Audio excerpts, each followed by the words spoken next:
예수께서는 당시 대제사장이었던 가야바의 집으로 끌려간 것입니다. 매우 야심한 시간이었습니다. 그래서 이미 유대의 최고 법정인 산헤드린 공회가 그 야심한 시각에 소집되어 있었던 것입니다. 그러나 사실 산헤드린은 말이죠, 이게 밤에 소집될 수 없다라는 규정이 있습니다. 그래서 지금 재판은 불법적인 것입니다. 일단 절차적으로 불법적인 것이에요. 여기서 예수님은 신문 당하시고 여기서 이 재판에서 이미 그 불법적인 재판에서 예수님을 신문하고 그리고 사형하기로 이미 결정된 것입니다. 27장에서 보면 27장 시작할 때 좀 보면 거기 또 새벽에 그 대제사장과 백성의 장로들이 이제 의논하고 하는 장면이 나와요. 21장 1절을 보면 새벽에 모든 대제사장과 백성의 장로들이 예수를 죽이려고 함께 의논하고 이렇게 있는데 이런 겁니다. 뭐냐면 산헤드린 공회는 밤에 어두웠을 때는 열리지 못하게 돼 있었는데 이미 어두워졌을 때 사형을 하기로 다 결정을 하고 다시 새벽에 이어서 그 산헤드린 공회는 이것을 추인하기 위한 요식행위를 했다라는 거예요. 자, 재판을 여는 것도 불법입니다. 근데 거기에 더해서 오늘 말씀을 보면 유대 종교 지도자들은 거기에 더해서 이제 거짓 증인을 내세우며 재판을 여는 것입니다. 불법이 판을 치는 것이죠. 그 불법 앞에서 예수님은 침묵으로 일관하셨습니다. 자신을 변호하지도 않으셨습니다. 자, 예수님의 침묵, 예수님이 왜 침묵을 하셨을까? 그 이유는 첫 번째로 예수님은 왕이시기 때문입니다. 즉 예수님의 침묵 첫 번째 이유는 왕적 침묵입니다. 위선적인 종교 지도자들과 거짓 증인들 앞에서 만왕의 왕이신 예수께서는 아무런 답변을 할 필요를 느끼지 못하시는 것입니다. 장차 주님 자신이 진실과 공의로 온 세상을 심판할 때가 되면 거짓과 불의로 감히 메시아를 재판하던 자들은 모조리 정죄당할 것이기 때문에 지금 이 자리에서는 왕이신 예수님께서는 침묵하실 뿐입니다. 둘째로 예수님은 대제사장이십니다. 즉 온 인류의 죄를 대속하시기 위해 예수께서는 어린 양처럼 잠잠할 수밖에 없으셨던 것입니다. 셋째로 예수님은 선지자이십니다. 선지자, 그지만 눈이 있어도 보지 못하고 귀가 있어도 듣지 못하는 자들에게 예수께서는 더 이상 진리를 이 시간 얘기할 가치조차 느끼지 못하셨던 것입니다. 지금까지 이미 많은 말씀을 하셨고 진리를 말씀하셨는데 그때까지도 돌아오지 않는 그들을 향하여 더 이상 하실 말씀이 없었던 것입니다. 성도 여러분, 지금 이 장면부터 사실 지금까지도 세상은 예수 그리스도를 재판하려고 듭니다. 그 당시에는 예수님을 재판하였지만 지금은 눈에 보이는 그리스도인을 재판함으로써 예수 그리스도를 재판하려고 하는 것이에요. 그렇기 때문에 그리스도인은 언제나 세상 앞에서 재판을 받는 것과 같은 인생을 살게끔 되어 있습니다. 이건 세상의 그 실정법에 따르는 재판과는 다른 영적 재판을 의미하는 거예요. 실정법적 재판, 예를 들어서 뭐 그리스도인이라도 도둑질을 하였다거나 아니면 다른 사람을 다치게 하였다면 그 행위에 대한 결과로서 재판을 받는 것은 그건 당연합니다. 세상의 실정법 또한 하나님께서 허락하신 세상의 권위 중에 하나이기 때문이죠. 근데 영적 재판은 그것과는 좀 다른 종류입니다.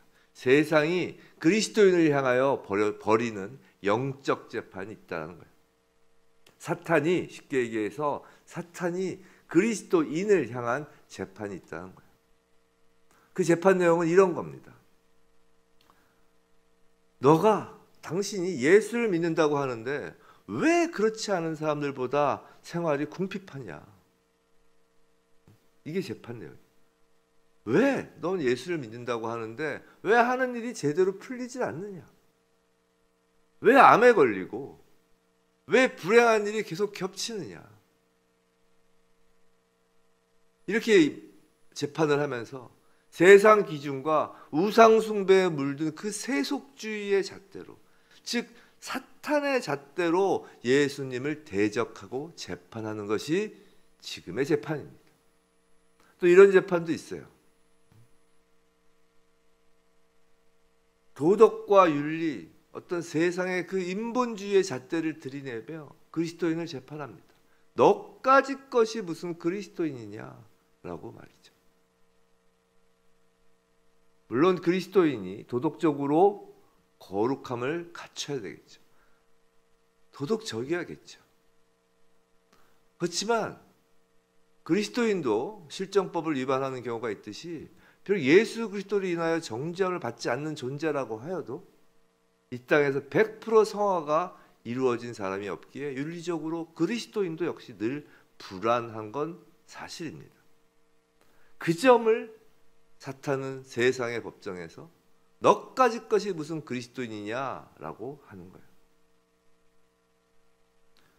그런데 그와 같은 세상의 재판에 대하여 우리 그리스도인은 예수님처럼 침묵할 수밖에 없습니다. 아니, 침묵하는 게 오히려 맞습니다. 그리스도인은 비록 이 땅에 발을 딛고 살아가며 사는 그 부족한 존재, 불완전한 존재 같지만 이미 소속은 하나님 나라에 속한 시민들입니다. 하나님 나라 법에 따르면 그리스도인은 이미 모든 죄와 사망, 눈물과 질고에서 해방된 자들이란 거예요. 그리스도와 함께 심판의 날 왕노릇할 존재가 바로 우리라는 것입니다. 논쟁과 변론은 그래서 무익하고 필요가 없습니다. 어떤 변명도 이 땅에서 이 세상이 하는 그 재판, 사탄의 참소를 멈출 수 없다라는 겁니다. 우리 힘으로 더 착해지려고 노력하는 것, 그것도 소용없습니다. 세상의 거짓 증거는 그러면 그럴수록 더욱 교묘해지고 집요할 뿐이기 때문이죠. 우리의 착함으로, 우리의 선행으로 우리가 안 믿는 사람들보다 더 나은 모습으로 보이려고 아무리 애를 쓰면 애를 쓸수록 그 재판정에서, 세상의 재판 앞에서 우리 스스로를 그렇게 변론하려고, 변명하려고, 내세우려고 아무리 노력하면 노력할수록 세상의 재판은 더욱더 교묘하고 악랄하게 거짓 증거를 내세우며 우리를 참소한다라는 것입니다. 우리는 그저 침묵할 뿐이에요. 그럼 그렇다고 그냥 손 놓고 있어야 할까 말입니다. 근데 그렇지는 않다라는 거예요. 오늘 본문을 보면 예수님의 침묵을 깬 대제사장의 질문이 있습니다. 63절 나오는 거예요. 63절. 내가 하나님의 아들 그리스도인지 말하라 라는 대제사장의 질문입니다. 이에 대해서 예수님은 더 이상 입을 다물지 않으십니다. 그리고 네가 말하였다, 즉 그렇다 라는 강한 긍정의 대답을 하시는 거예요. 예수님의 침묵을 깨트리는 것입니다. 성도 여러분, 이것이 세상의 우리를 향한 재판에서 우리가 말할, 우리가 대답할 유일한 답변인 것이에요. 우리는 우리 자신의 억울함을 다투는 것이 아니라는 것입니다. 우리의 의로움을 드러내는 것이 아니라는 것입니다. 우리를 향한 재판과도 같은, 우리를 향한 이 재판과도 같은 세상 속에서 우리가 입을 열어 선포할 것은 오직 예수 그리스도께서 살아계신 하나님의 아들이라는 사실, 이것입니다. 비록 우리가 부족하고 세상의 눈으로 볼 때 하찮아 보여도 말이죠. 혹시 재물이 없으신가요? 건강하지 않으세요? 병석에 누워 계신가요? 도덕적으로 세상 사람보다 못한 것 같은가요? 그래서요. 그게 뭐 어때서요? 그렇다고 예수님이 하나님의 아들이 아니신가 말입니다. 성도 여러분, 하나님이 우리를 왜 택하셨는지 아세요? 도덕적으로 세상보다 우월해서 택하셨나요? 재물이 많아서 택하셨나요? 지위가 높아서? 학벌이 높아서? 건강해서 택하셨나요? 아니에요. 하나님이 우리를 택하신 이유, 그 원인은 오직 하나, 하나님께서 우리를 사랑하셔서입니다. 하나님께서 우리를 사랑하셔서 택하셨어요. 그러면 그 택하신 그 목적, 그 골이 무엇인가요? 단지 구원인가요? 그 우리 입장이시죠. 우리 입장에서 구원이죠. 하나님의 입장에서 우리를 사랑하시고 택하신 이유는 단 하나, 하나님을 드러내기 위함이십니다. 이건 첫 창조 때부터 그랬어요. 하나님의 첫 창조부터, 아담 창조부터 하나님의 창조 목적은 하나님을 드러내시기 위함이에요. 우리가 택하심을 입었다라는 것, 거듭났다는 것은요, 예수 그리스도 안에서 우리가 재창조함을 입었다는 것입니다. 아담의 첫 창조가 회복된 것 그 정도가 아니라 우리는 재창조된 것이에요. 우리의 재창조는 하나님의 첫 창조와는 비교할 수 없을 정도로 놀라운 것입니다. 생각해 보세요. 첫 창조는 하나님께서 호흡을 우리에게 불어넣으시긴 했지만 하나님의 생명을 십자가에 달리지는 않으셨어요. 하나님의 생명을 죽이시지 않으셨다는 거예요. 근데 재창조를 위해서는, 우리를 거듭나게 하기 위해서는 하나님께서는 아들 예수 그리스도를 십자가에 내어놓으시잖아요.